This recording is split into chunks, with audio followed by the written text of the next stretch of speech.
ये जो आप कंपोनेंट्स बता रहे थे राहुल, केवल आपसे मैं डिस्कस करना चाहूँगा HDFC बैंक, ये मजबूत स्टॉक्स में से, इनफैक्ट बैंक निफ्टी को बड़ा सहारा दिया इसने, और सिर्फ 70 रुपये 60 रुपये दूर रह गया है अपने 52 वीक हाई से, आउट परफॉर्म कर रहा है। ये किस लेवल पे एंट्री का मौका दे सकता है? आज ऑफ कोर्स हम काफ़ी बड़े HDFC बैंक के एक CFO के साथ बातचीत भी करेंगे और आपको टेक ओवर्स देंगे, लेकिन एंट्री का बताइए, किस लेवल पे घुसना चाहिए HDFC बैंक में?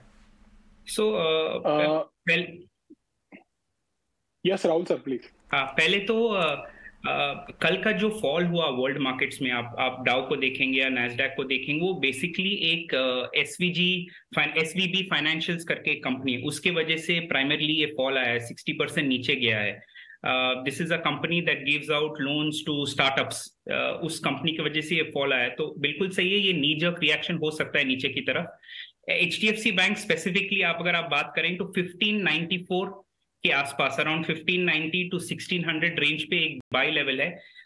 ये जो बाई लेवल है ये कोइंसाइड करता है लोअर बोलिंजर बैंड के साथ भी, और HDFC bank is one of दो स्टॉक्स तो जब भी लोअर बैंड पे आता है और मोमेंटम इंडिकेटर्स भी ओवरसोल्ड होता है ना, तो एक अच्छा बाउंस हमेशा देता है। तो 1595 के around there is a buying level. You can keep a stop loss 1572 पे, एंड अपसाइड टारगेट्स के लिए आप होल्ड कर सकते हैं HDFC बैंक पे।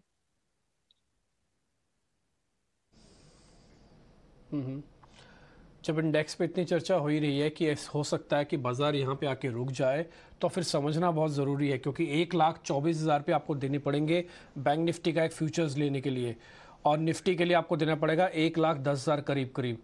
तो अगर किसी के पास 5 लाख रुपये अकाउंट के अंदर है तो ज़्यादा से ज़्यादा 3 लॉट ही ले सकता है, या ज़्यादा से ज़्यादा 4 लॉट ले लेगा, बस इससे ज़्यादा तो पोजीशंस बना नहीं पाएगा। ये बाज़ार का आज का ब्लैक फ्राइडे का हमने कुछ एक एनालिसिस करके आपके सामने रखा है कि SGX निफ्टी 17,500 के नीचे, बॉन्ड यील्ड 4% के हालांकि नीचे है लेकिन 4 के करीब है, डॉलर इंडेक्स 105 के ऊपर है जो कि अपने 200 दिनों की एवरेज के ऊपर है, और डाउ 200 DMA के नीचे आ गया। और कल हमने आपको आज चार्ट के ज़रिए भी दिखाया डाउ का एक चार्ट कि उसने 32,600 के अपने इस पूरे साल का सपोर्ट को वो भी ब्रेक कर दिया।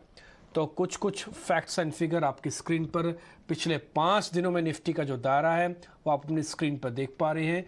करीब 200 पॉइंट की रेंज 9 मार्च को, 8 मार्च को 150 पॉइंट की रेंज, और अगर आप 2 और 3 तारीख को चेक कर रहे हैं तो करीब 150 से 200 पॉइंट की रेंज है हाई लो की। कहने का मतलब है कि बाजार एक छोटे दायरे के अंदर फंस गया है, पहले धीरे धीरे करके चला, अब तेजी से नीचे आ रहा है। और ये पुरानी कहावत है कि बाजार चलता सीढ़ियाँ हैं लेकिन जब उतरता है तो लिफ्ट से नीचे आता है, स्पीड से नीचे आता है, और ये आप अपने स्क्रीन पर इस समय आंकड़े देख भी पा रहे होंगे। खैर एनी हाउ, अलग अलग स्टॉक्स पे ध्यान रखिएगा। ये कुछ एक इम्पॉर्टेंट डाटा था जो हमने आपकी स्क्रीन पर शेयर किया। पिछले 5 दिनों में निफ्टी का डेज हाई एंड डेज लो जो बना है उसके बीच का गैप आपको रेंज के फॉर्म में दिख रहा है।